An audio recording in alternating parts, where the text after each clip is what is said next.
Halo semuanya, selamat datang di episode pertama dari rangkaian podcast Cerita Alumni presented by Iluni FEB UI. Cerita Alumni adalah sebuah podcast series yang akan mengundang alumni-alumni inspiratif FEB UI, di mana kita bakal ngobrol langsung dengan orangnya dan kita akan ngobrol tentang pencapaian mereka dan kita akan tahu ceritanya apa sih kesan-pesan mereka, apa yang telah mereka lalui di balik kesuksesan mereka gitu ya, hurdles-nya, hustlesnya, apa yang telah mereka lalui untuk mencapai titik tersebut. Dan kita dengerin langsung dari perspektif mereka sendiri, the man behind the gun, right? Dan sebelum kita lanjut, kita pengen kenalin diri dulu. Nama gue Aras, Mene UI 2010, dan partner gue Safrina Sution atau Nui, Mene UI 2009. Senang banget kita di sini bisa hosting your first episode of Cerita Alumni presented by Iluni FEB UI. Nah, mungkin sebelum kita mulai kali ya dan juga memperkenalkan narasumber kita yang very inspiring dan sangat spesial di episode perdana kita kali ini, kita dengerin dulu kali ya opening dari Ketua Iluni FEB UI kita yang paling inspiring, paling cool, my woman crush everyday, Kak Alexandra Askandar. Halo para alumni muda FEB UI, perkenalkan saya Alexandra Askandar, Ketua Umum Iluni FEB UI. Selamat datang di podcast Cerita Alumni Perdana.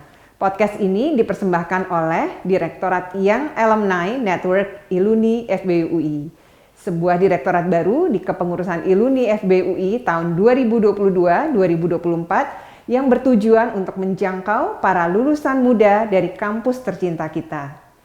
Setiap bulannya, podcast Cerita Alumni akan mengundang alumni-alumni muda kebanggaan FEB UI untuk sharing santai membahas tema-tema yang asik, unik, dan inspiratif. Jadi, ikuti terus podcast Cerita Alumni dan jangan lupa untuk selalu connect, collaborate, and contribute bersama di Ikatan Alumni FEB UI. Oke guys, di episode ini kita udah kedatangan dua tamu yang very inspiring. I'm sure most of you guys sudah sering ngeliat mereka di mana-mana. Aras sudah sering lihat mereka di mana-mana belum, Ras? udah bosen malah.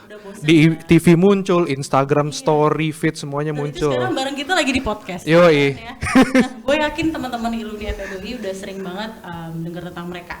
Features-nya juga ada di mana-mana gitu ya. Terus juga sosoknya very inspiring, achievement juga sangat remarkable. Tapi yang belum kita ketahui banyak gitu ya, pastinya other medias nggak pernah ngangkat cerita-cerita tentang struggles yang mereka hadapi gitu ya sampai akhirnya bisa sampai di saat ini gitu ya. Dan mungkin hanya di podcast Cerita Alumni FEB UI lah kita untuk tahu gitu tadi ya, the real Uncensored stories. ya? Ya uncensored. The real stories gitu ya behind it. Oke, let me introduce. Udah ada. Dijagain.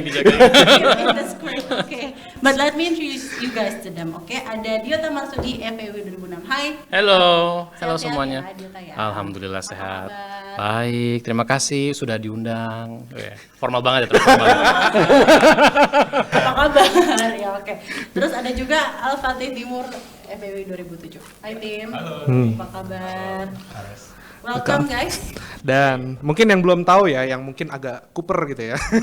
Kak Diota ini adalah Presiden Director dari Bank Aladin dan Kak Timi ini adalah CEO dari kitabisa.com. Dan mereka berdua baru aja mendapatkan nominasi dari Fortune 40 Under 40. Wow, tepuk tangan dulu dong. Selamat ya. Kalau di Twitter lo bilang 40 under pressure. 40 Under Pressure. Oke, di episode kali ini kita bakal sharing perspektif mereka gimana sih caranya alumni FEB UI yang muda-muda dan keren-keren kayak Kak Timi dan Kak Diota ini bisa meraih prestasi mereka gitu. Nah, tanpa buang waktu kita langsung aja kali ya ngobrol bareng dengan Kak Diota dan Timi. Gue tuh penasaran ya.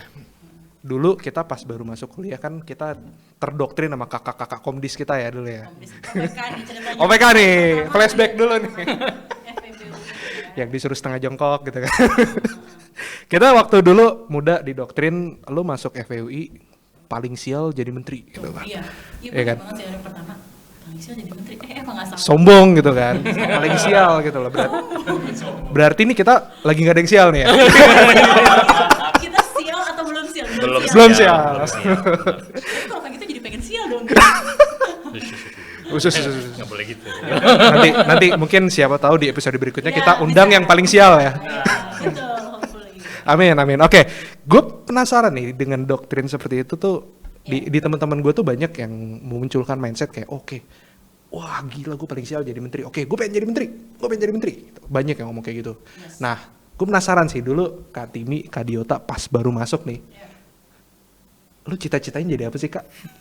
Mau sial juga nggak? Tapi simple notion-nya tipe mahasiswa pas lo jadi mahasiswa lo tipe mahasiswa yang seperti apa?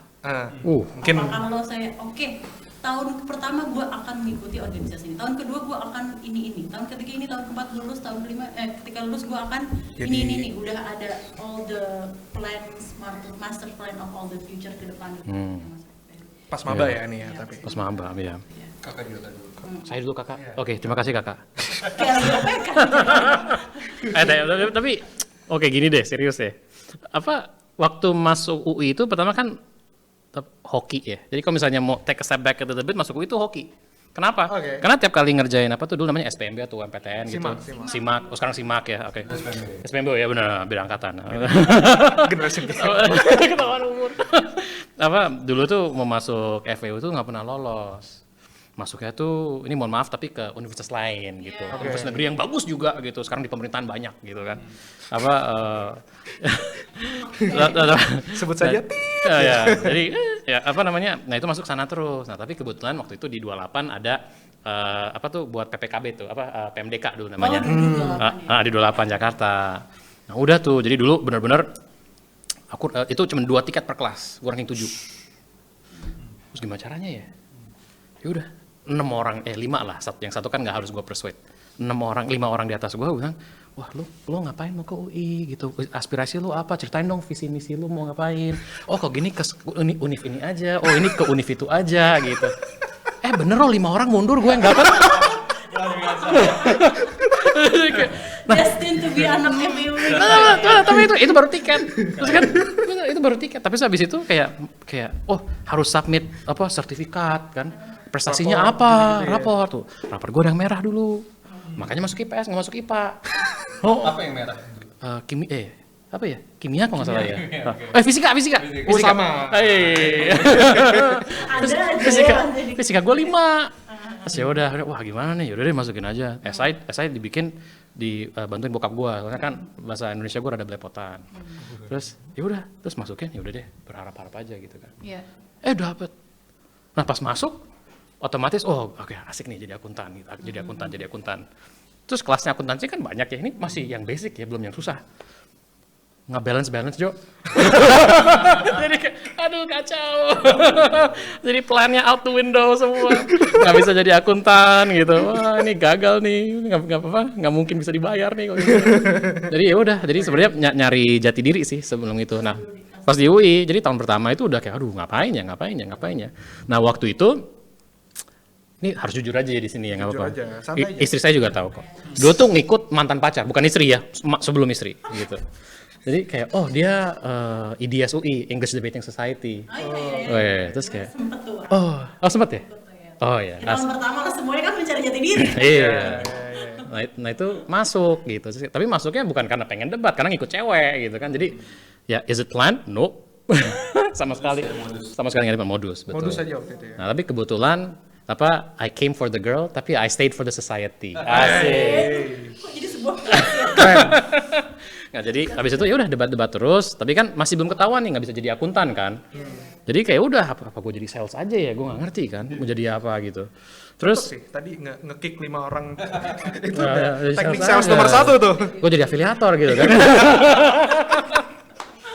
Aduh jadi ya udah untungnya waktu tahun ketiga gue itu ada McKinsey datang kampus, jadi ada YLI Young Leaders for Indonesia.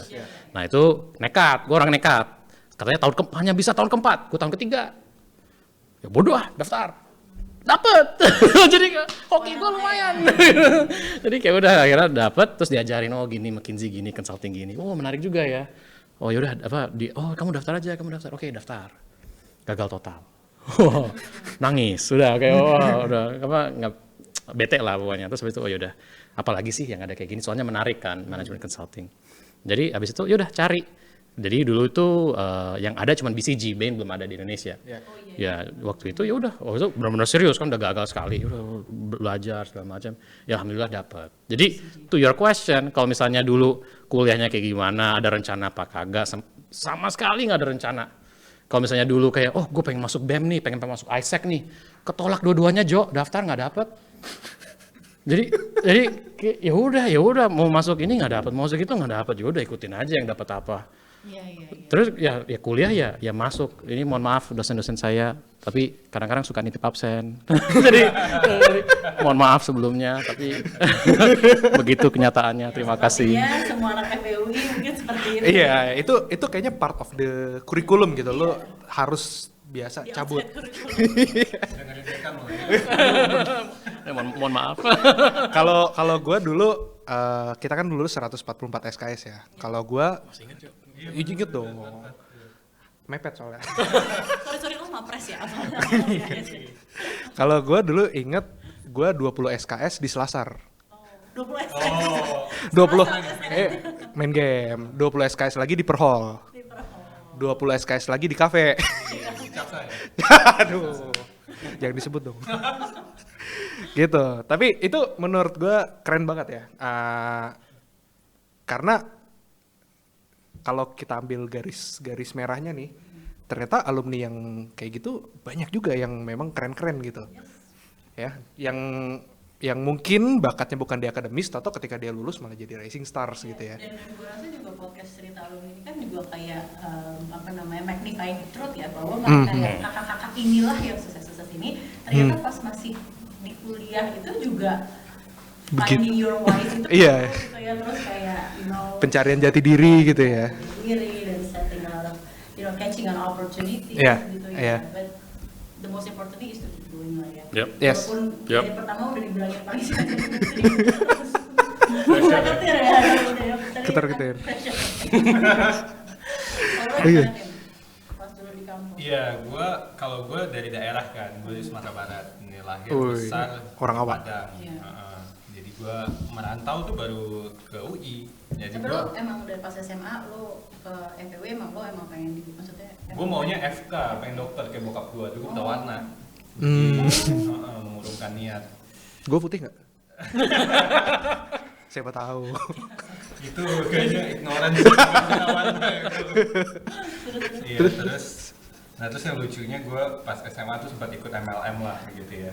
Oke. Bisa disebut lah nama MLM-nya, cuman di sana cukup belajar jadi afiliator, jadi marketer gitu, dan suka aja sama dunia bisnis gitu, ketemu orang, gue orangnya cukup extrovert kan, energi gue datang ketemu orang gitu ya, dari sana kayak ngobrol sama keluarga apa nih, oh yaudah pengusaha bisnis apa ekonomi ya FEUI gitu. Oh berarti emang lo pas lo ikutan ujian itu lo udah langsung bilang Yang pertama gue FEUI gitu ya. manajemen. Iya. Nice. Oke. Gitu deh, terus ya pas lulus And then you got it in the first place. I got it, alhamdulillah. Alhamdulillah. Ya, terus merantau sampai ke FEUI. Ya. Ya gue sebagai anak daerah ya, banyak hal yang asing ya buat gue. Kayak Yes. gue yakin nih teman-teman mungkin yang kalau mahasiswa anak daerah pasti ada minder kan. Kalau sekarang bahasanya inferiority complex atau impostor syndrome gitu, impostor syndrome. Anak zaman sekarang ada aja ya. Bahasanya macam-macam. Kalau dulu simply kan Iya, malu, minder. takut, minder gitu. Tapi did you experience it gitu pas awal? Of course ya, dia kayak ketemu anak 70 gitu ya, ngomongnya kebalik-balik, itu buat gue kayak apaan sih nih orang gitu. Oh gitu ya. Like libong Bukan gue. Terus bahkan SMA sampai ratusan aja tuh gue kaget awalnya, karena di Padang tuh nggak ada SMA ratusan, sampai 10 gitu kan, 15 maksimal gitu. Sounds funny, Iya. tapi kayak buat anak daerah kayak hal baru gitu, terus kayak cara berpakaian gitu-gitu. Nah, tapi gue waktu itu beruntungnya gue ngekos di Barel, Balik Rel. Wih. Barel. Barel Pride ya. Barel Pride. Kalau gue sempet ikut tag. Oh gitu ceritanya cerita. Saingan. Habis itu gue kutek. Kutek ya? Karena ya cuman ketemu sama mahasiswa fakultas lain gitu Iya, iya. kan, yang background juga berbeda gitu, ada anak Bogor, anak Jakarta, ada Iya, apa, iya. jadi asimilasinya agak lebih kebantu lah gitu. Iya. Mungkin beda kalau misalnya gue waktu itu mungkin sama yang Padang juga gitu ya, misalnya Iya, iya, itu iya. agak kebantu. Iya. udah sih. Terus kalau di FA-nya I think it's really life changing lah ya kalau buat gue, karena ketemu sosok-sosok yang bikin gue jadi kayak gini sekarang gitu ya, termasuk senior di BEM. Gue ikut BEM tuh 3 tahun gitu ya, terus di sini ada teman BEM gue tuh Amalia, dulu juga anak BEM. BEM Terus UI ya berarti ya? Gue BEM FA 2 tahun, terus BEM UI Oke. 3 gitu. Luar biasa. Jadi gue tracknya emang track ya organisasi banget lah ya gitu. Terus karena emang itu ya, mungkin salah satunya gue emang curious aja, pengen kenal sama orang. Iya, Jadi iya. tahun pertama tuh bahkan gue ikut belasan kepanitiaan. Jadi mulai dari Tapi eyesight. iya, thing about FEBUI itu ya, memang kepanitiaan tuh something Kepanitiaan, banget Iya, ya. iya. Dan beragam kan. Iya, lo ingat gak sih kalau lo jalan di lorong-lorong kampus tuh kayak Yes. poster kepanitiaan. Stand oprek gitu. ya. Terus masih ini nggak sih, tali rafia ada flyernya. Itu surreal banget sih. Terus Ngedanus ya. Itu menurut gue kayak ya laboratorium di Indonesia lah ya, orang dari berbagai jenis latar belakang bla bla bla. Ya gue belajar kepanitiaan, sponsorship. Mungkin lu kalau di 28 udah biasa pensi gitu-gitu. Gue tuh dulu ikut kelas akselerasi di Padang, jadi kayak nggak ikut kepanitiaan juga. Jadi pertama kali ketemu orang ngobrol, ikut kepanitiaan. Nah dari sana akhirnya ketemu orang berbagai tipe, masuk BEM. Nah, kalau balik ke pertanyaannya Nui tadi, udah kepikiran belum? Nah, ke shape-nya tuh di BEM lah kira-kira ya. Oh, iya. Karena di BEM itu, gue mungkin ketemu orang-orang yang cukup idealis lah ya, gitu kayak Iya, iya. pengen merubah apa gitu. Dan gue ngerasa kayak dulu pakai jakun itu kan, ya itu kan privilege ya. Itu kan, waktu dulu kan bayarnya masih murah kayak gitu ya. Pasti, Itu alhamdulillah. kan subsidi kan sama Iya. sama orang lain gitu, so ada tanggung jawab kan buat lo payback. Ya, itu terngiang-ngiang lah buat gue, makanya gue lumayan aktif di sosial politik di BEM, terus ya dari sana jadi keterusan saya ke sana. Tapi maksud gue ketika lo di sana ya, despite all of your kesibukan gitu ya dengan segala aktivitas di kampus, udah tahu gitu setelah lo lulus, aduh gue mau ini gitu. Enggak Atau lo lebih juga, tahu kayak lulus. jalur gue ini aja gitu. Iya. Gimana?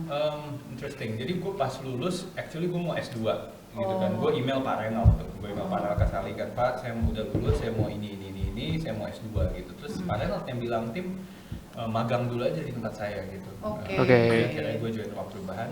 Karena waktu itu gue juga bilang, selain gue S2, gue mau berkarirnya ke something yang around social enterprise lah gitu ya. Jadi doing impact, tapi juga tetap bisa ada pemasukan, ada bisnisnya gitu.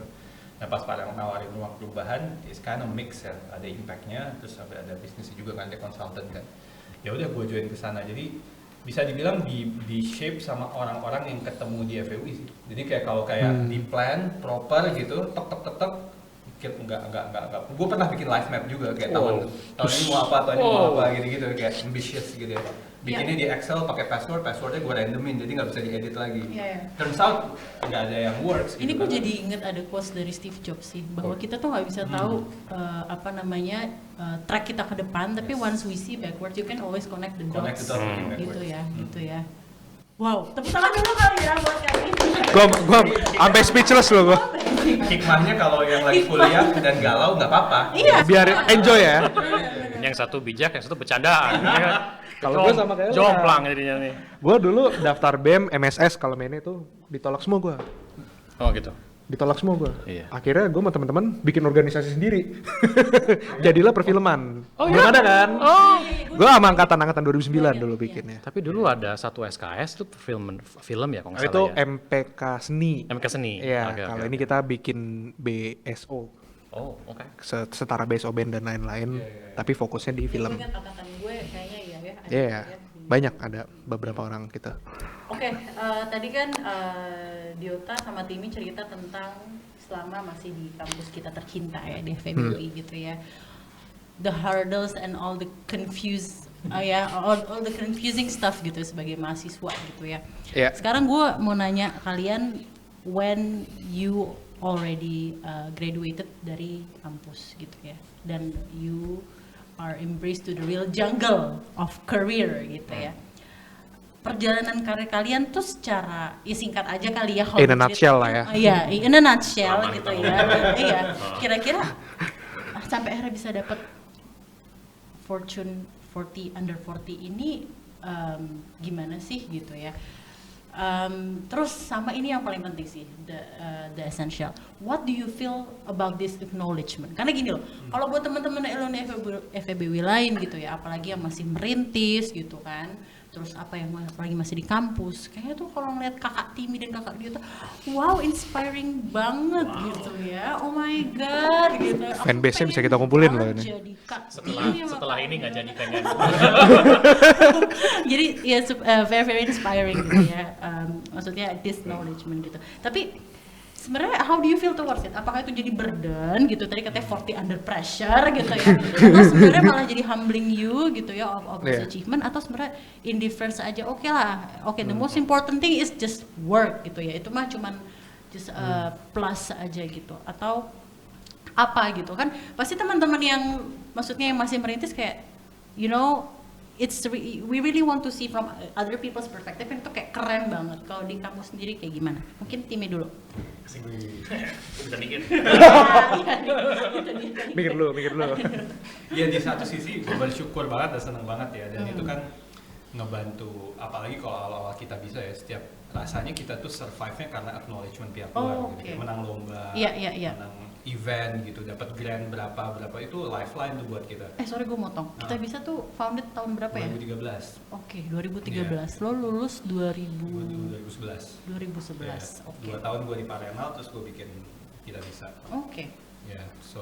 Ya, jadi acknowledgement buat gue waktu itu support ya, dia kayak ngevalidasi, walaupun bukan dari customer ya, validasi kan Iya, seharusnya iya. dari customer, cuman at least orang lain tuh dukung dan feel the energy of Kita Bisa lah gitu ya. Nah, cuman sisi lain emang pressure sih, karena you need to prove kan gitu. Dan di sisi lain recently tuh gue agak kadang ngerasa apa ya,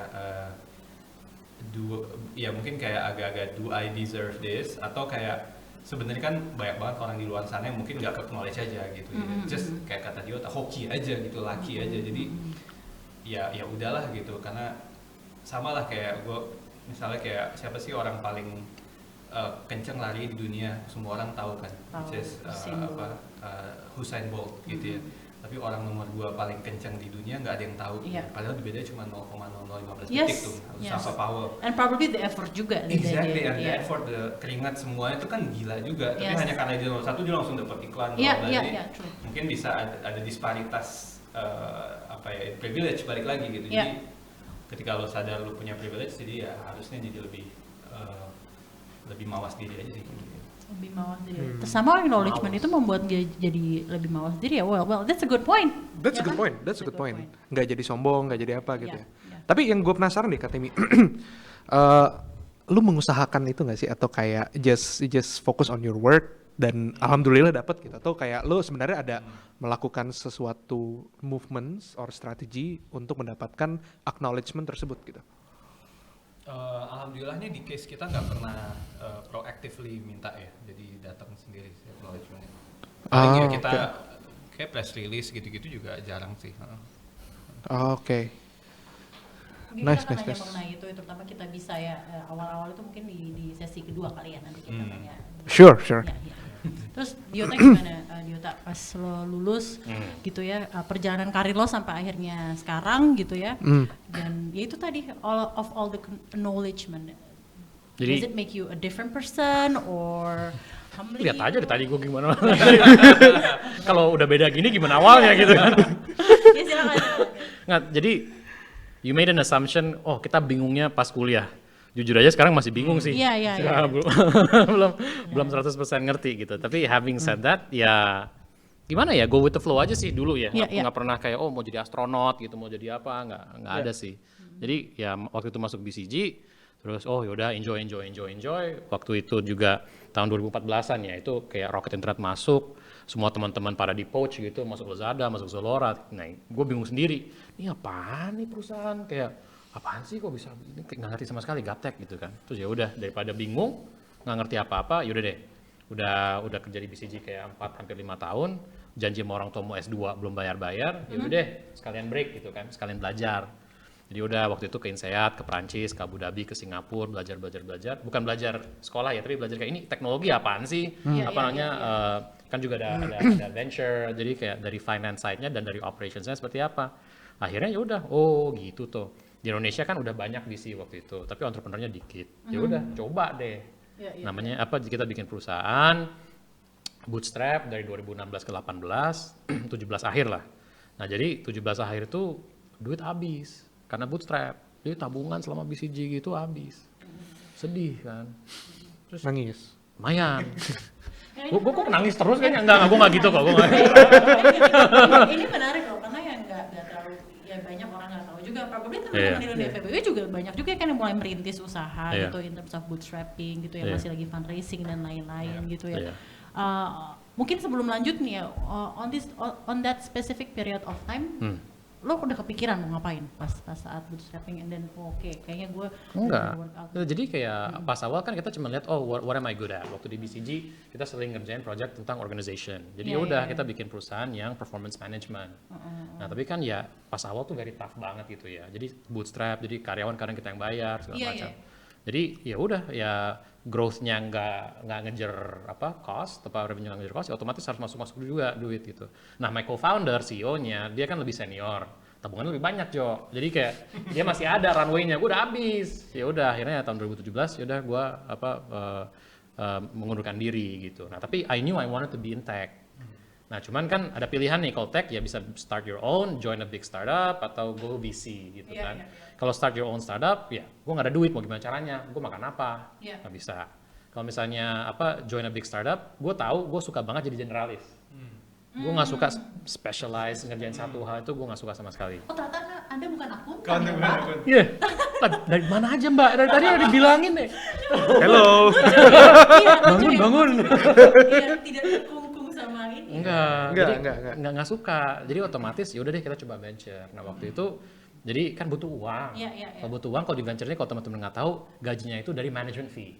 Management fee itu biasanya 2% dari fund. Ya udah, kita coba cari fund yang gede yang bisa bayar gitu kan. Ya itu ada 3, akhirnya apply 3-3-nya, tapi yang dapat di Vertex Ventures. Nah, terus kalau yang kok bisa ke bank? Nah, itu nggak plan juga. Jadi kayak kita lagi enak invest, lagi kerja having fun gitu kan. Terus tiba-tiba ada teman yang dari Singapura juga nanya, lo ngerti nggak digital banking? Ya, gue kalau misalnya fintech belajar dikit lah, kan kita investment di fintech juga lumayan. Terus kalau syariah banking tau nggak? Kalau syariah banking sih belum, tapi kalau syariah industri kita pelajarin juga. Lo mau nggak jadi itu? Jadi ikut ke bank? Ngapain? Nggak, kita ada bank baru, bank digital, namanya Bank Net Syariah dulu, sebelum jadi Aladin. Jadi apa? Jadi presidir. Bohong lu. Ngaco. Tahu kan gue nggak pernah di bank gitu. Beneran, terus story. Jadi kayak nggak beneran gini. Dan ini kapan ya? Ini Maret 2021. Tahun lalu. Maret 2021 dan gue legit tahun lalu. Legit. Gue tuh proses end to end tuh maybe only like 3-4 weeks sampai gue diangkat di RUPS. Jadi tuh kayak udah ngobrol banyak orang nih, asik juga nih. Soalnya industrinya juga gede, potensinya gede. Kayak ya kalau misalnya kita bisa jadi salah satu tim yang bisa membangun industri, why not gitu kan. Terus udah diligence segala macam, oke nih, yaudah. Dari tangan oke. Tapi kayak was it all planned? Tidak sama sekali. Terus kalau misalnya apa yang dirasain habis 40 apakah di plan gitu? Kagak, gue tiba-tiba lagi meeting terus di ping sama gue punya CFO gitu. Lu dapat nominasi ya? Kayak, what? Kapan daftarnya gitu kan? Gak pernah daftar. Tapi how do you feel towards it gitu? I mean look, I feel happy, right? Ya, maksudnya it's an acknowledgement. Ya, kalau misalnya lu di-acknowledge orang, ya lu pasti happy. Tapi ya ujung-ujungnya if you're being honest with yourself, right? Ini award gua atau bukan? Ya jelas-jelas bukan gitu. Ini award Aladin gitu kan. Ya gua kalau kerja sendiri juga mau ngos-ngosan kayak apa juga nggak bisa bikin Aladin gitu kan. So for me the award is actually the team, it's not mine. Ya gua kebetulan palanya aja. Tapi yang banyak kerja kan juga tim gitu. Jadi kalau misalnya gua dapat award, alhamdulillah senang. Tapi ya I always remind myself, look, ya lu hoki aja lo jadi palanya gitu kan. Teman-teman lo yang kerja itu, ya they deserve that award juga. Kalau yang mau aku ambil nih ya, kalau yang gue mau ambil dari tanggapan gitu ya dari Timmy dan Diota, the award itu is just a plus sih beneran. Karena ketika pas udah digapai, bahkan itu membuat seorang Timmy jadi lebih mawas diri gitu ya. Bahwa ya tadi banyak juga sebenarnya yang sama on the same track sama kayak gue gitu, cuman belum mendapatkan itu. Dan at the same time Diota juga merasa ketika mendapatkan itu ternyata yang deserve itu adalah tim gitu ya, dan the people behind Aladin gitu ya maksudnya. Dan ternyata it's a truly humbling experience juga ya for both of you. Dan ya of course not only this acknowledgement, we wish you both the best success. Thank you. Good luck. Ya. Oke. Ya, Sampai jumpa di sesi 2 dari Cerita Alumni Podcast. Connect, Collaborate, and contribute.